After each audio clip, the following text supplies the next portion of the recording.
You, John Fitzgerald Kennedy, do solemnly swear.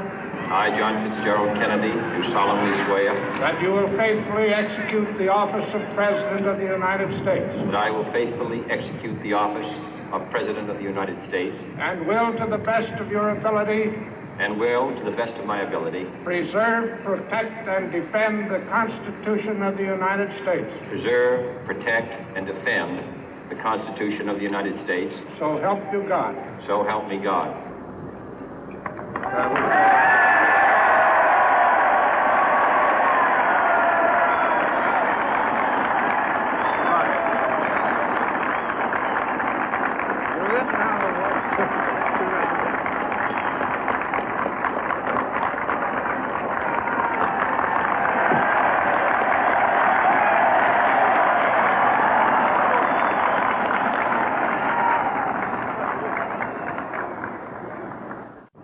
Vice President Johnson, Mr. Speaker, Mr. Chief Justice, President Eisenhower, Vice President Nixon, President Truman, Reverend clergy, fellow citizens.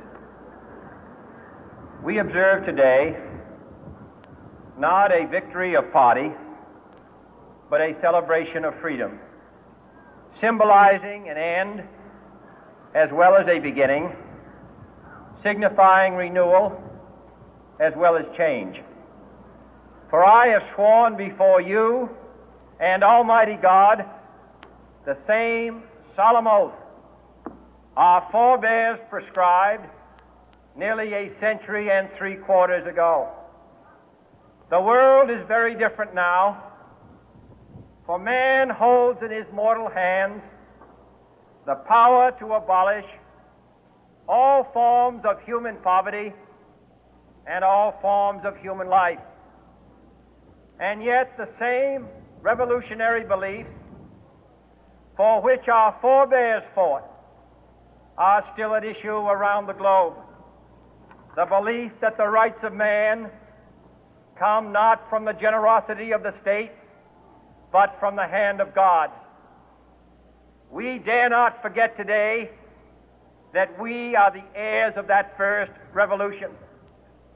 Let the word go forth from this time and place to friend and foe alike that the torch has been passed to a new generation of Americans born in this century, tempered by war, disciplined by a hard and bitter peace, proud of our ancient heritage, and unwilling to witness or permit the slow undoing of those human rights to which this nation has always been committed and to which we are committed today at home and around the world.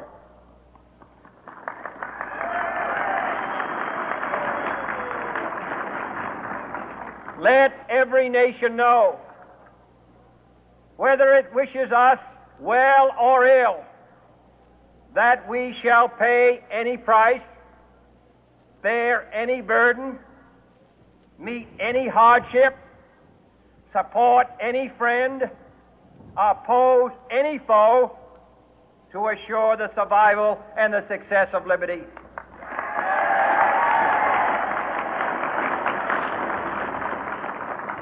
This much we pledge and more. To those old allies whose cultural and spiritual origins we share, we pledge the loyalty of faithful friends. United, there is little we cannot do in a host of cooperative ventures. Divided, there is little we can do, for we dare not meet a powerful challenge at odds and split asunder. To those new states whom we welcome to the ranks of the free, we pledge our word that one form of colonial control shall not have passed away, merely to be replaced by a far more iron tyranny.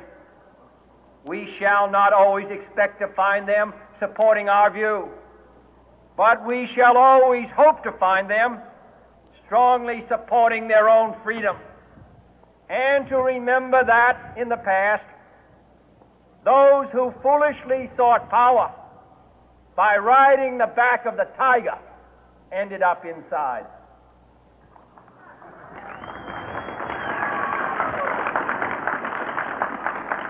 To those people in the huts and villages of half the globe struggling to break the bonds of mass misery, we pledge our best efforts to help them help themselves for whatever period is required, not because the communists may be doing it, not because we seek their votes, but because it is right.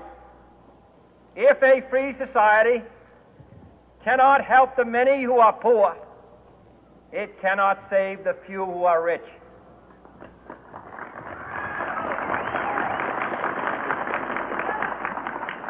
To our sister republics south of our border, we offer a special pledge to convert our good words into good deeds, in a new alliance for progress, to assist free men and free governments in casting off the chains of poverty.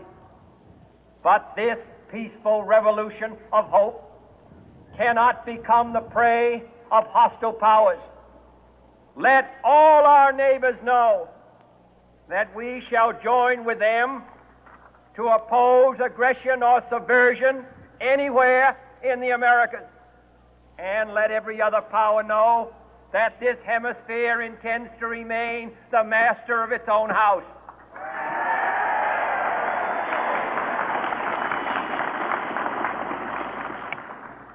To that World Assembly of Sovereign States, the United Nations, our last best hope, in an age where the instruments of war have far outpaced the instruments of peace, we renew our pledge of support to prevent it from becoming merely a forum for invective, to strengthen its shield of the new and the weak, and to enlarge the area in which its writ may run. Finally, to those nations who would make themselves our adversary, we offer not a pledge, but a request that both sides begin anew the quest for peace. Before the dark powers of destruction, unleashed by science, engulf all humanity in planned or accidental self-destruction, we dare not tempt them with weakness, for only when our arms are sufficient beyond doubt can we be certain beyond doubt that they will never be employed. But neither can two great and powerful groups of nations take comfort from our present course, both sides overburdened by the cost of modern weapons, both rightly alarmed by the steady spread of the deadly atom, yet both racing to alter that uncertain balance of terror that stays the hand of mankind's final war. So let us begin anew, remembering on both sides that civility is not a sign of weakness, and sincerity is always subject to proof.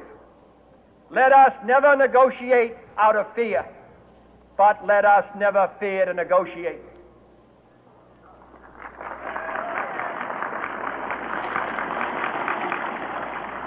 Let both sides explore what problems unite us, instead of belaboring those problems which divide us.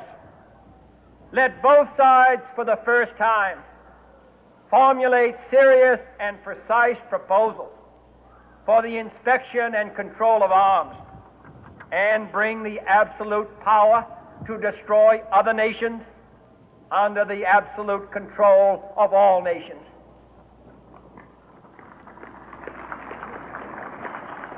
Let both sides seek to invoke the wonders of science instead of its terrors.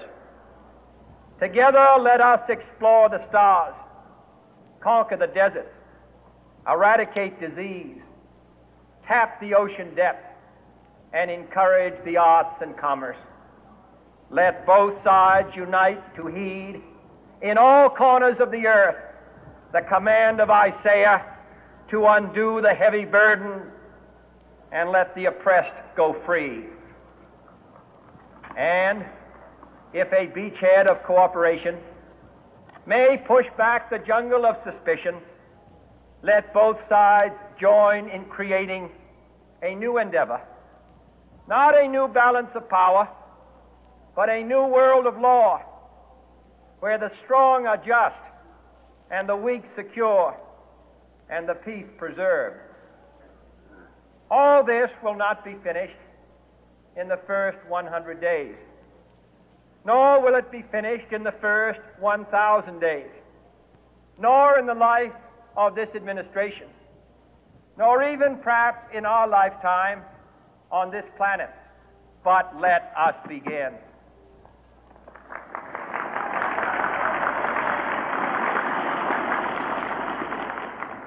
In your hands, my fellow citizens, more than mine, will rest the final success or failure of our course.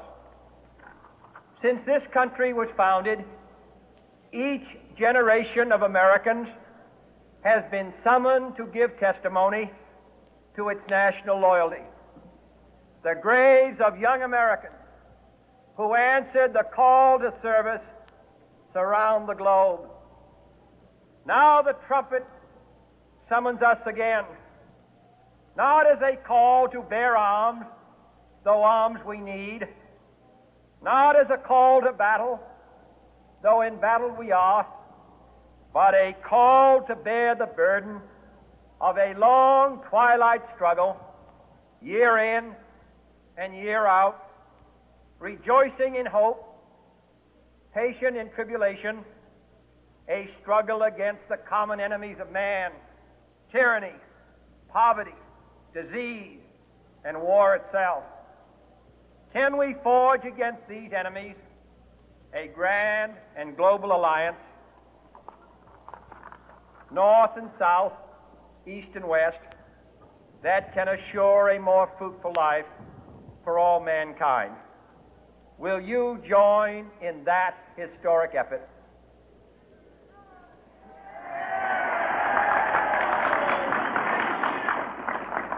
In the long history of the world, only a few generations have been granted the role of defending freedom in its hour of maximum danger.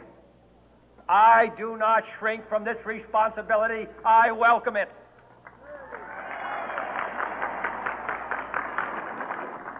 I do not believe that any of us would exchange places with any other people or any other generation.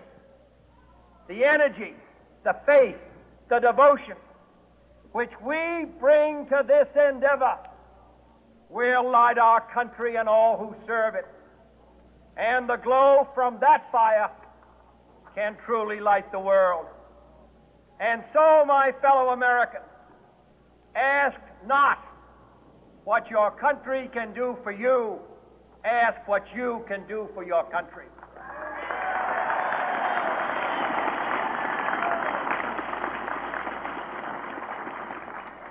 My fellow citizens of the world, ask not what America will do for you, but what together we can do for the freedom of man.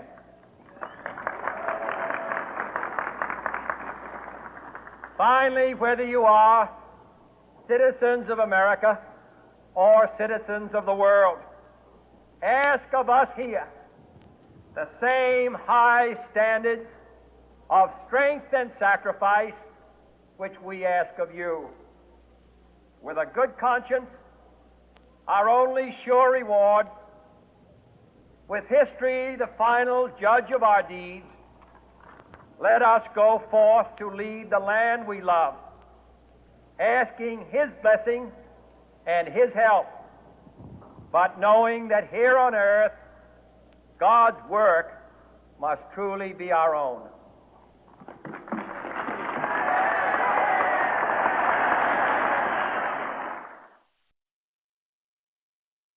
Deck